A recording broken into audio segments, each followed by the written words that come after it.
سوار ہوئے، بسم اللہ پڑھ کے سوار ہوئے، اللہ نے اس سیلاب کے اندر اس کشتی کی حفاظت کی، اور با حفاظت اس کشتی کو اللہ نے ایک پہاڑ کے کنارے لگا دیا۔ یہ حفاظت کرنے والا کون تھا؟ میرا رب تھا۔ اس کشتی کی حفاظت کی تو میرے رب نے حفاظت کی۔ آج تو غور کیجیے، سنو حدیبیہ کے موقع میں میرے نبی صلی اللہ علیہ وسلم حدیبیہ کی شرائط طے کر رہے ہیں، لکھی جا رہی ہیں۔ سہیل بن عمر مشرکین مکہ کی طرف سے آیا شرائط طے کرنے کے لیے۔ میرے نبی صلی اللہ علیہ وسلم نے کہا سیدنا علی المرتضی شیخ خدا حیدر کرار رضی اللہ تعالیٰ عنہ سے کہا کہ اے حیدر کرار لکھیے بسم اللہ الرحمن الرحیم، لکھیے سیدنا علی المرتضی رضی اللہ تعالیٰ عنہ ابھی لکھنا شروع کرتے ہیں، لیکن ادھر سے بولتا ہے سہیل بن عمر کہتا ہے صرف ہم بسم اللہ اللہ کو تو جانتے ہیں لیکن ہم رحمان کو نہیں جانتے، رحمان کون ہے؟ اس نے اعتراض کیا۔ نبی پاک صلی اللہ علیہ وسلم نے سیدنا علی المرتضی رضی اللہ تعالیٰ عنہ کو منع کیا کہ اے علی، اے شیر خدا حیدر کرار، تم صرف بسم اللہ لکھ دو۔ اس خط کی ابتدا ہوئی تو بسم اللہ سے ہوئی، نہ اس صلح کی ابتدا ہوئی تو بسم اللہ سے ہوئی۔ حیدر کرار شیر خدا رضی اللہ تعالیٰ عنہ نے صلح کی ابتدا کی تو بسم اللہ سے کی، پھر جو ہے آگے شیر خدا حیدر کرار رضی اللہ تعالیٰ عنہ کو اپنے رسول کے کیے۔ شیر خدا حیدر کرار رضی اللہ تعالیٰ عنہ سے نبی پاک صلی اللہ علیہ وسلم کہتے ہیں کہ تم لکھو محمد رسول اللہ، محمد رسول اللہ لکھیے۔ سہیل بن عمر نے اعتراض کیا کہ محمد بن عبداللہ لکھو، محمد رسول اللہ نہیں لکھنا۔ اگر محمد رسول اللہ لکھنا ہے تو پھر ہماری اور آپ کی لڑائی کس بات کی ہے؟ پھر تو تنازع، یہ لڑائی جھگڑے سب ختم ہے۔ اگر محمد رسول اللہ لکھنا ہے، محمد رسول اللہ نہیں لکھنا۔ حالانکہ اس وقت ہے سیدنا علی المرتضی رضی اللہ تعالیٰ عنہ محمد رسول اللہ لکھ چکے تھے۔ نبی پاک علیہ السلام نے شیر خدا حیدر کرار رضی اللہ تعالیٰ عنہ سے فرمایا کہ تم اس طرح کرو، محمد رسول اللہ مٹا کے محمد بن عبداللہ لکھ دو۔ میں قربان جاؤں حیدر کرار سیدنا علی المرتضی رضی اللہ تعالیٰ عنہ پہ انہوں نے کہا کہ محمد رسول اللہ لفظ مٹانا میرے علی کی غیرت گوارا نہیں کرتی کہ علی محمد رسول اللہ لفظ کو مٹائے، یہ لفظ میں نہیں مٹا سکتا۔ ہاتھ کانپتے ہیں سیدنا علی المرتضی رضی اللہ تعالیٰ عنہ کے۔ پھر نبی پاک علیہ السلام خود جو ہے قلم پکڑتے ہیں، اپنے ہاتھ سے محمد رسول اللہ مٹاتے ہیں۔ مٹانے کے بعد سیدنا علی المرتضی رضی اللہ تعالیٰ عنہ سے کہتے ہیں اب لکھو محمد بن عبداللہ۔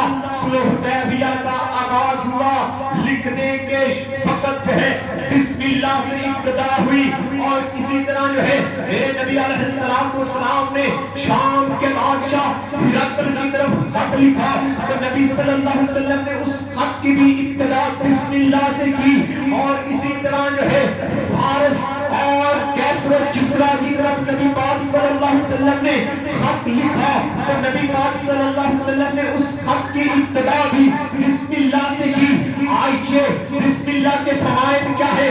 جب ہرقل بادشاہ کے پاس جو ہے یہ خط پہنچا، بسم اللہ الرحمن الرحیم پڑھا، اس نے کہا کہ ایک وقت آئے گا کہ نبی پاک صلی اللہ علیہ وسلم کا کلمہ پڑھنے والے لوگ کثرت کے ساتھ ہوں گے۔